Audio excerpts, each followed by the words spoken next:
Good evening to everyone. It is an honor and a pleasure and a source of excitement to be in this such an important auditorium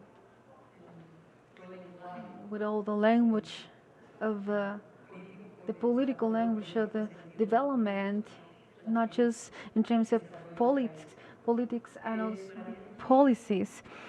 For me, it's a source of gratitude to have with us Carmen Busquets, a big entrepreneur in the fashion field, a person that has a strong vision in the use of a new business portfolio through the internet.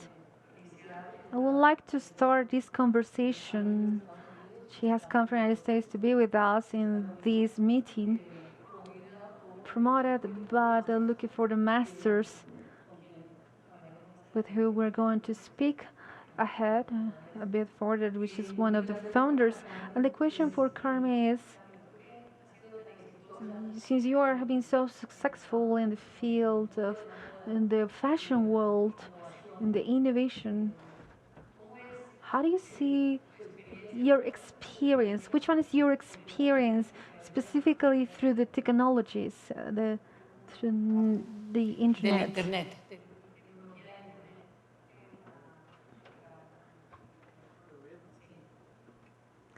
Well, it's something that we discussed just a few minutes ago when we were waiting in our queue. First, thank you very much for receiving me. Not when they told me that I was coming here to speak. For sure, I say yes. I want to come because I'm really grateful with all the Colombians because they receive so many Venezuelans in this political situation that we have right now. So I think I'm going to come here at least 3 times to help because in true what you are doing is just incredible. When Cecilia requested or asked me or asked me to come here, and she talked about all the projects that you guys are developing in order for a sustainable future, I always use Colombia as an example in regards to what you have done in the crafts industry. So that's how in a lot of our countries. So it's really incredible to see the amount of designers, Colombian designers that you guys have. You use your local raw materials, and you've had an international focus, just as Paola and Joanna Ortiz, as Silvia Gerasi, and just as a lot of designers.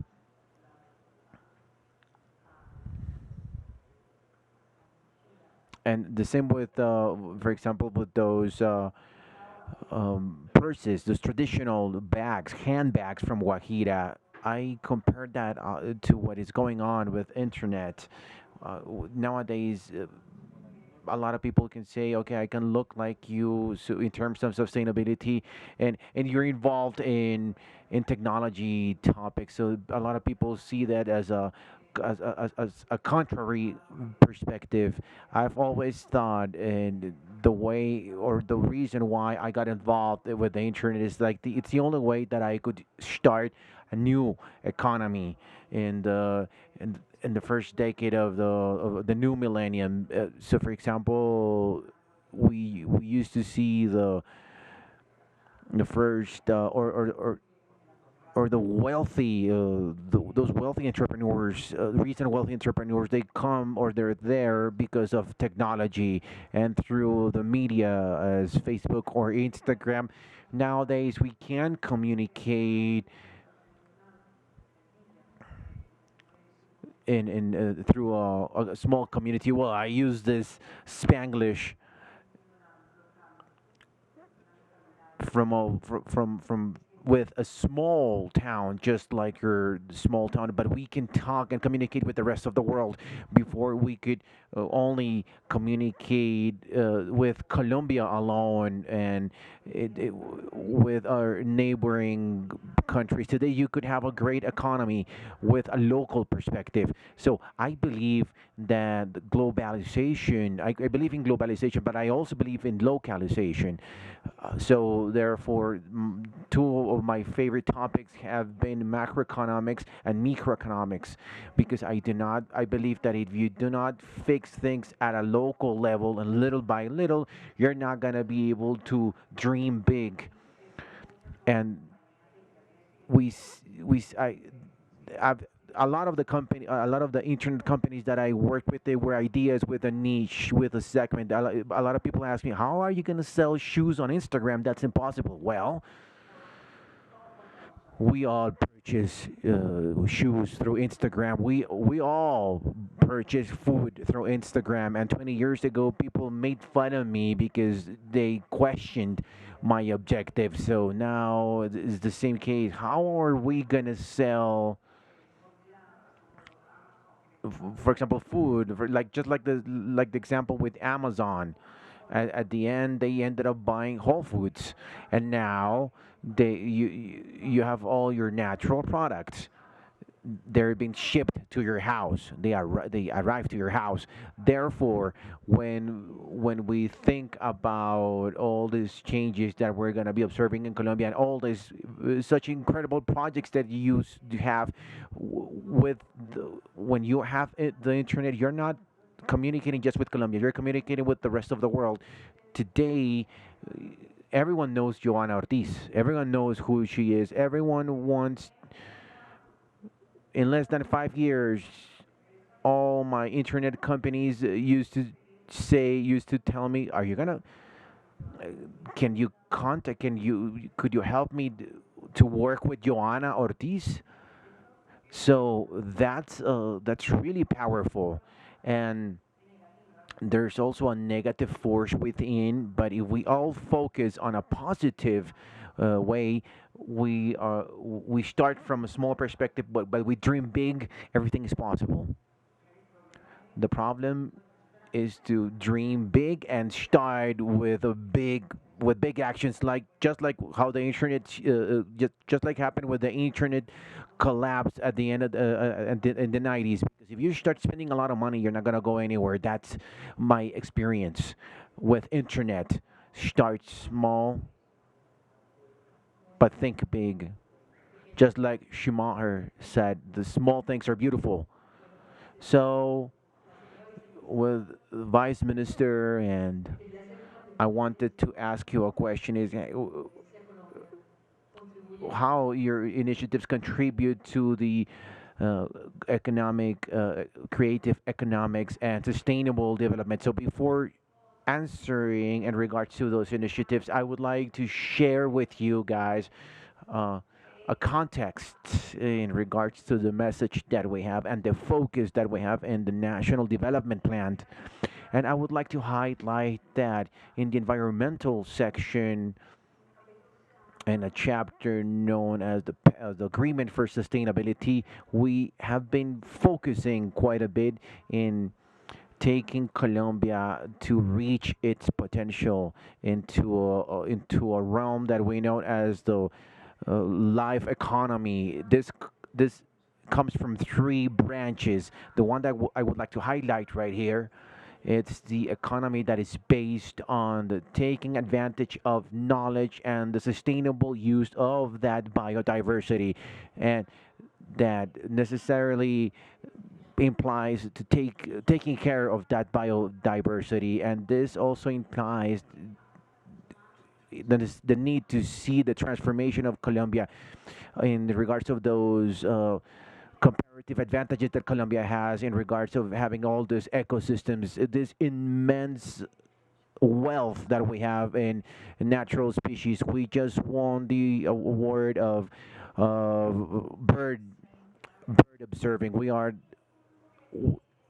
how can we construct and we transform this advantages into competitive advantages that can allow communities that coexist in these communities so that they can also have not just a source to make a living, but it's also as a means to of their cultural diversity. And for that, you need to come up with a series of policies and come up with a series of tools. And we are focusing on this through the Pact of Sustainability that is known as producing in a conservative, and is like conserving while we produce, and that has to do with that, and it has to do in regards to how through biodiversity and care of or protected areas we can see a benefit for the entire society.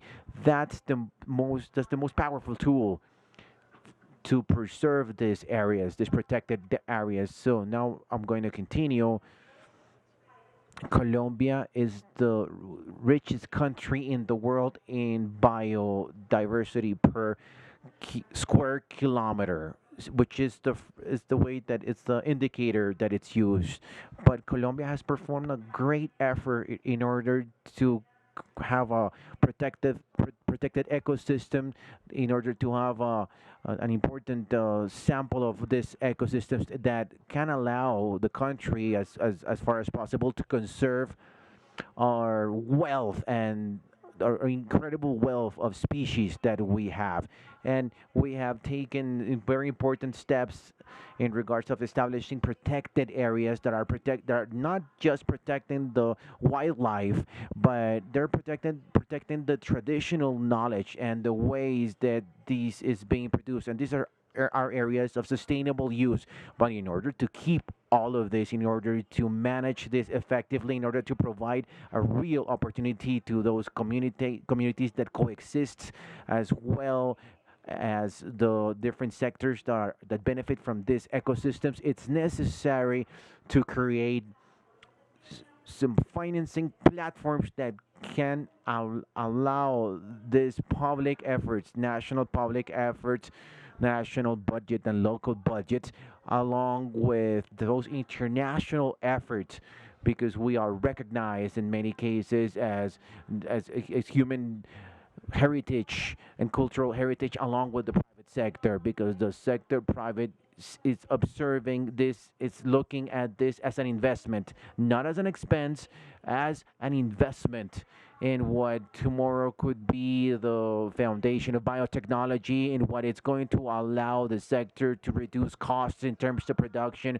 in terms of water management, climate management, to wind energy and solar energy. This is a scheme in which we are focusing on. It's a financing platform along with conservation strategies, working with the communities through these protected areas and through these complementary strategies for conservation. Thank you very much, dear Vice Minister. We understand that Colombia has a great biodiversity, and that sometimes it's really painful when we observe that our natural reserves are being depleted in the life of the indigenous communities in some cases, and that's where I have most of my experience.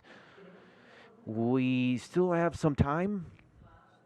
Time is flying, and I wanted to talk with Alejandro, and I wanted to talk with the great master, crafts master from the Guayu culture that is joining us here today. So the only thing that I could ask Iris, it's she's an old friend from way back in the day. It's as a community leader, because I had a lot more questions to the or panelists, but I don't have enough time to ask those questions. As a community leader, what are your future projects? Future projects? Well, as a master craftswoman, I would like to continue with my purpose of observing, experiencing a self-sustainable community, because our arts, this is passed on from generation to generation. You were also saying that you wanted to generate this thinking centers for girls. Well, thinking centers. Well, thinking about a different life, a Guayu life, because we depend on our grandmothers and on mothers until the point where I am at. I believe that my purpose is to never change the education, changing the education or the transfers of art within the Wayu community. Okay, and uh, this is really painful because they're asking me to finish, but I can't do that without talking with Alejandro. And I was really surprised when Alejandro approached me for the first time, along with Paula Mendoza, that is joining us today, in order to say that you were involved with a new project known as Looking for the Masters. So I asked her, okay, and she was saying, okay, I work in an investment bank in the United States. And okay, Paula was living in New York, and I asked Alejandro, okay, okay, I want you to help us to focus on these issue, and I'm wondering why a finance expert quits his job in New York to come here and to work with us in environmental issues. And okay, thank you very much. It's a pleasure to share time with you with all these leaders in your sector, and I believe that every person is born with their own DNA, regardless of your education, regardless of some needs that you're going to have to work with in your life. At the end of the day, you go back to your mission, and my mission is to work with creative economies and to push this investment in conservation, empower leaders like Paula. That's why we started this project together in this case. And if these leaders are artists, it's even more valuable. Artists, in one way or another, ask questions, or they wonder about things that the corporate world doesn't wonder about. They have a special sensibility that allows us to look beyond that bubble that we live day by day. So, connecting those dots and connecting those life experiences along with this corporate education after 15 years working in the financial sector, first of all with JP Morgan and then with Morgan Stanley. At the end, you can start connecting at a macro perspective. And when I say connecting, I mean it's about having the pleasure of working with Donna here in Colombia. This also occurred because we have followed her work. We wanted to understand what she's doing, and she talks about connecting those dots. And connecting those dots is really important if you want to think about scaling, and we want that transformational shift in the case of being able to understand the needs that this creative economy has, just like the investment in conservation. It's really important because today we're migrating from a philanthropic model into investing heavy impact investing in those sectors. In fact, the title is Pillars of Sustainable Development. That's absolutely on target. The government has the right approach in this type of economy, because in a country that is living this 60-year conflict, it's in this type of post-conflict scenarios where we see this great potential for this is like a gold mine from that point of view. If we combine and if we think that this is we are the most biodiverse nation around the world, and this biodiversity in one way or another, if we talk about this condition, if there's no investment at the end of the day, there's nothing. So we could have a lot of development plans. We could have a lot, but at the end, if we do not use platforms like Herencia Colombia in an organized way, it's about using this mixed financing techniques along with international cooperation, public and international philanthropy in order to mobilize these sectors. If we don't do that, we're not going to have the good fortune of rescuing cultures and traditions as Iris's tradition and the other communities that we find in Colombia. All of them need investment.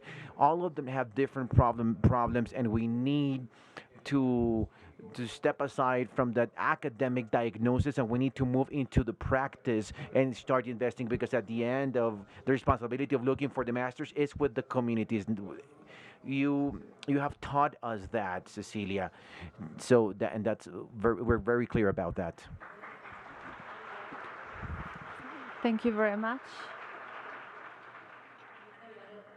to everyone. In true, it's not typical we have this kind of important scenario for countries. We can come to talk about handicrafts and creative economy and overall the vision of the future, like in the Carmen's opinion, that it was quite impressive for me when I met her in Guatemala. Which she was the manager of this kind of project, and not just the manager, but a woman of a businesswoman that is quite successful. To everyone, might more sincere acknowledge with Brenda. It is from La Guajira because it's the first time that she is in a auditor like this one.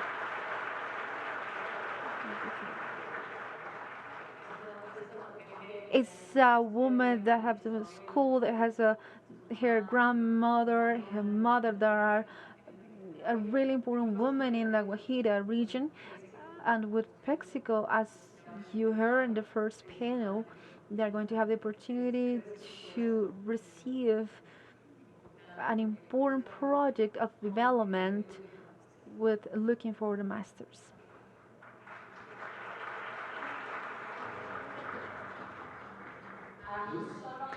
I, I just I just want to say thank you to all of you that